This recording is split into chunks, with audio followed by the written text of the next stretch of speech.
Right, this painting is based on a sketch I had made. I went through my sketchbook when I was minister in Saundersfoot, and so this is Monkstone Point, and I'm just putting a lot of water on. I'm going to show you how you can do a very dramatic sky in no time at all.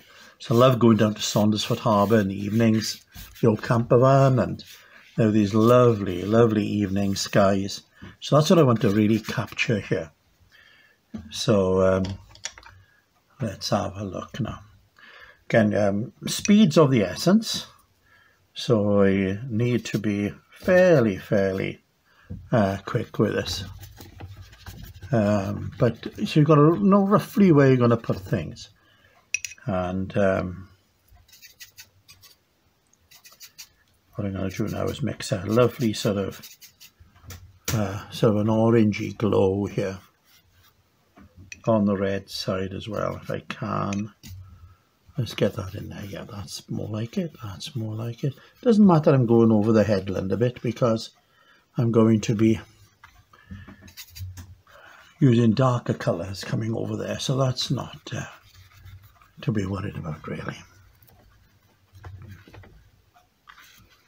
Now what I want to do is get a lovely blue, and you just work one wash like this to begin with, and then I'll come on with neater paint, which means there's less water in it. So let's get this coming down here. Yeah, that's lovely. That's what I wanted, was that.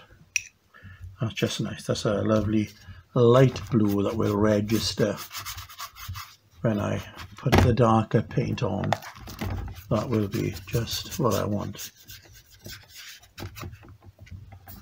Paper's coming off yet. Right, let's have a look.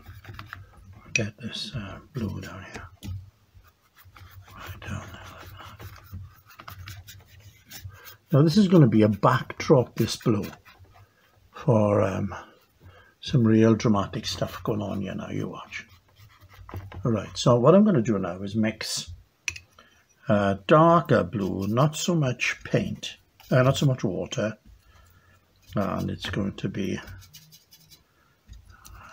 really dark blue. Mixing it on the palette here at the moment. Want to get the right sort of blue. It's right, here we go. Let's get this up here. That's coming down there. It's very warm today, so it's drying up. Let me show you here now.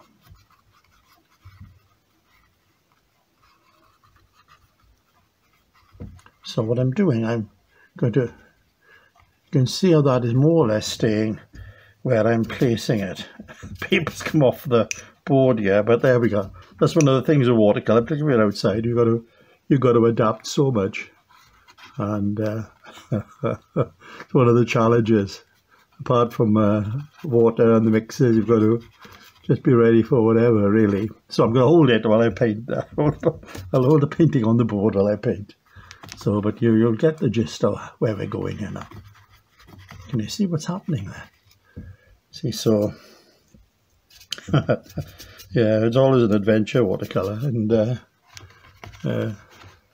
always a challenge. But so I'm getting these large shapes in, leaving that lighter blue that was underneath. Isn't that lovely? That's marvellous, isn't it? For all the let's have a look here now. We're nearly done, really. I just wanted to, I still want that light blue to stay in the background. I get these lovely sort of design of stuff going on. Yeah, it's beautiful, isn't it? So what do you think? It's nearly there. Sky, you only get about a minute or so with the sky starting to dry in the top. Yeah, look, see? So I got to cut on my head there, and down here too is starting to dry. So that's the challenge of watercolour. You've got to know when to it's starting to go off, and then back off, leave it alone, and that's it basically. That's the sky I was looking for. Now it's time to get the headland in, and just get the shape of Monkstone Point here. And what you're going to be doing really is working wet in wet, where we're going to let the colours just sort of merge together.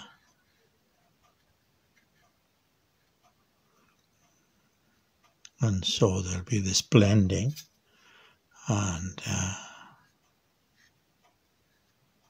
those colours are going to be muted now because it's in the evening sort of sky.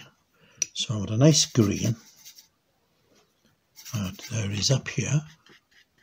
I said that I'd gone over the headland, but that didn't matter because we're going to be going over it with some darker colour now.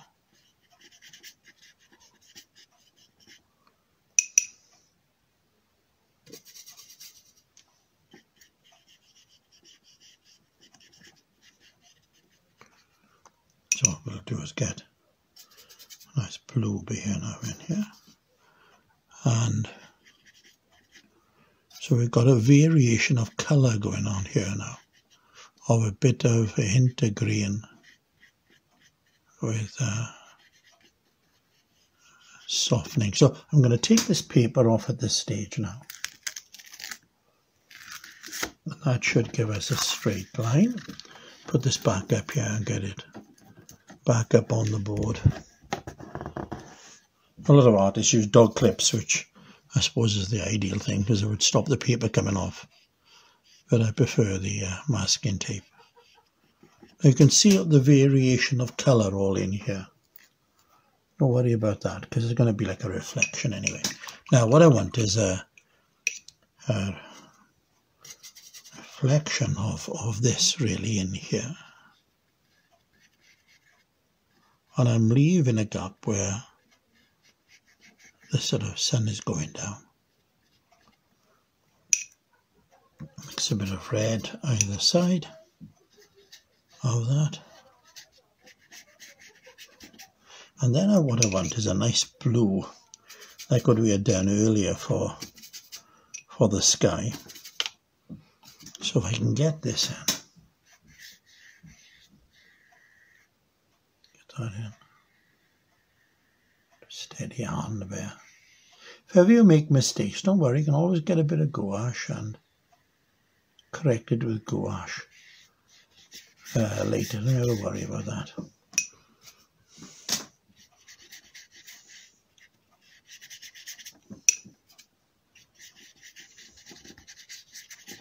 I'm going to go for a bigger brush now because I want to cover a bigger area. And what I want to do is just leave areas where a wave might be that I can work on later.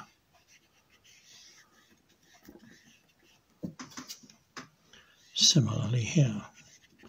So I'm just leaving sort of areas that I can well come back to.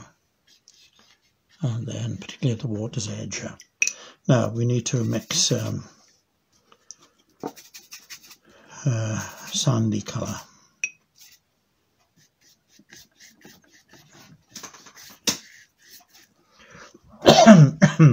And it's broad strokes, very broad strokes like this.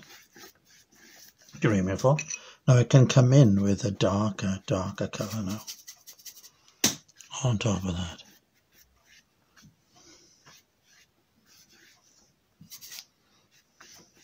So you've got all these like mixtures, and then if I mix a blue with the red, so it's more like a brownish colour. See, that gives a bit of depth there then. And this is just the basis of what I'll be working on. Let's mix that in. That's too definite. Blue there. There we go. So gives you some idea of where I'll be going with this.